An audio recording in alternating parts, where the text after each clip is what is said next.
प्रिय दर्शकों नमस्कार। ज्योतिष शास्त्र में आप सभी का स्वागत है। ज्योतिष में आज हम चर्चा करेंगे चंद्र ग्रहण के बारे में। चंद्र ग्रहण का समय क्या है, कब इनका सूतक लगेगा, क्या इसकी प्रक्रिया रहेगी, किन राशियों के लिए चंद्र ग्रहण शुभ है, अशुभ है और सामान्य है। तो आज हम इसी से संबंधित चर्चा करेंगे। ज्योतिष शास्त्र में चंद्र ग्रहण जब भी लगता है तो उसका लगने से शुरू होने से 9 घंटे पूर्व ग्रहण का जो सूतक लगना शुरू हो जाता है। जब भी सूतक लगना शुरू हो जाता है तो उस समय हम जो क्रियाएं जो शुभदायक होती है उनको हम उस समय के लिए टाल देते हैं। जैसे हमें कहीं यात्रा पर जाना हो या कोई सगाई शादी वगैरह करना हो या कोई मांगलिक शुभ कार्य करना हो, उस समय ग्रहण के सूतक के काल हम कोई भी शुभ कार्य नहीं कर सकते हैं, क्योंकि उस समय सूतक लगने के कारण वो अशुभ माने जाते हैं। तो इस प्रकार हम उस ग्रहण के सूतक के समय ये कार्य न करके हमें विशेष करके भगवान का भजन, कीर्तन, मंत्र आदि जाप करना चाहिए। इसके अलावा हमें अपनी यथाशक्ति अनुसार गरीबों को कुछ दान वगैरह करना चाहिए, तो वो हमारे लिए अच्छा रहेगा। तो इस प्रकार ज्योतिष शास्त्र में इनके बारे में बताया गया। अब ये जो ग्रहण का जो समय रहेगा, क्या रहेगा, कब इसका सूतक लगेगा, तो ज्योतिष में इनके बारे में ये बताया जाता है कि जो सूतक है वो 7 सितंबर 2025 अर्थात भाद्रपद शुक्ल पक्ष पूर्णिमा के दिन, उस समय अंग्रेजी तिथि है 7 सितंबर 2025 के दिन के 12:50 से सूतक शुरू हो जाएगा और ये सूतक जब तक चंद्र ग्रहण रहेगा तब तक सूतक मान्य रहेगा। जैसे ही चंद्र ग्रहण पूरा अवधि पूरी हो जाती है चंद्र ग्रहण की, उस समय ये सूतक समाप्त हो जाता है।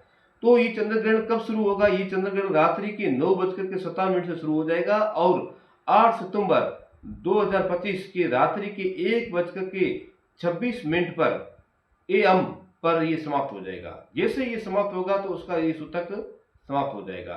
तो इस प्रकार ज्योतिष शास्त्र में चंद्र ग्रहण के बारे में बताया गया है। तो ये अवधि रहेगी। इस समय इस अवधि में हमें विशेष करके भोजन आदि नहीं करना चाहिए और ना ही कोई कहीं दूर देश की यात्रा करनी चाहिए, ना कोई हमें कोई ऐसा मांगलिक कार्य करना चाहिए जिसके लिए हमारे इस ग्रहण काल में अशुभ माने गए हैं।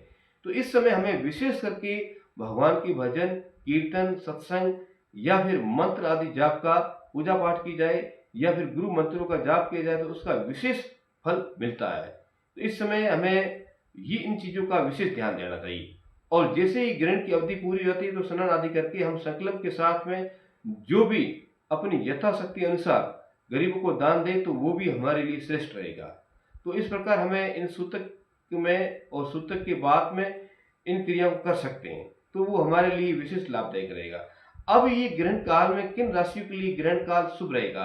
अब इन यहाँ पर हम 12 राशियों में से कुछ राशियों के लिए शुभदायक है तो कुछ राशियों के लिए ग्रहण अशुभदायक है तो कुछ राशियों के लिए सामान्य है। अब जहां पर हम पहले ये चर्चा करेंगे किन राशियों के लिए ग्रहण काल शुभ है। तो शुभ राशियों के लिए जैसे मेष राशि की जातकों के लिए ये ग्रहण काल शुभ रहेगा। मेष के अलावा वृषभ के बाद में कन्या और धनु, इन 4 राशियों के लिए मेष, वृषभ, कन्या और धनु, इन चारों राशियों के लिए ये जो ग्रहण काल की जो अवधि रहेगी वो शुभदायक रहेगी। अर्थात इस ग्रहण काल के में इन अवधि के लिए विशेष लाभदायक रहेगी। अगर ये इस समय कुछ शुभ कार्य करें जैसे भगवान का भजन, कीर्तन या फिर कोई कुछ दान दक्षिणा वगैरह करते रहे गरीबों को, तो इनके लिए विशेष लाभदायक रहेगा। इसी के साथ में अगर सामान्य जो फल मिलेगा वो इन राशियों को मिलेगा, जैसे मिथुन है, सिंह है, तुला है और मकर, इन राशियों के लिए ये सामान्य फलदायक रहेगा। ना तो ये अच्छा है ना ये बुरा, बराबर का है। तो इन राशियों को विशेष करके भगवान का भजन कीर्तन करना चाहिए, तो इनके लिए विशेष लाभदायक रहेगा। इसी के अलावा जो राशियों के लिए निषिद्ध बताया गया चंद्र ग्रहण, तो उन राशियों वालों को विशेष करके चंद्र ग्रहण के दर्शन बिल्कुल नहीं करना है, क्योंकि इन राशियों के लिए चंद्र ग्रहण की जो अवधि है वो अशुभ मानी गई है और इनके लिए विशेष करके इस अवधि में भगवान के भजन करना चाहिए या गुरु मंत्र का जाप करना चाहिए। जितना हो सके उतना करे, उतना इनके लिए लाभदायक रहेगा। तो इनमें से वो राशि है जैसे कर्क राशि है, वृश्चिक राशि है, तो कुंभ और मीन राशि, इन राशि के लिए जो ग्रहण काल की अवधि है वो अशुभ बताएगी, अनिष्ट बताएगी, अर्थात इनके लिए नष्टदायक है, इनके लिए विशेष करके शुभदायक नहीं है। तो इनको विशेष करके ये ध्यान देना कि इस अवधि में वो चंद्र ग्रहण के दर्शन ना करके भगवान के भजन और कीर्तन करें, क्योंकि इस बार जो ग्रहण की जो समय रहेगा, जो नक्षत्र रहेगा वो पूरा भाद्रपद रहेगा और इसी के साथ में जो कुंभ का चंद्रमा भी रहेगा। तो इन लोगों को विशेष करके ध्यान देना है कि इनके लिए चंद्र ग्रहण की जो अवधि रहेगी वो अशुभदायक रहेगी और इस समय ये भजन कीर्तन करें या फिर सत्संग करें या फिर अपने गुरु मंत्र का जाप वगैरह करें तो इनके लिए विशेष शुभदायक रहेगा।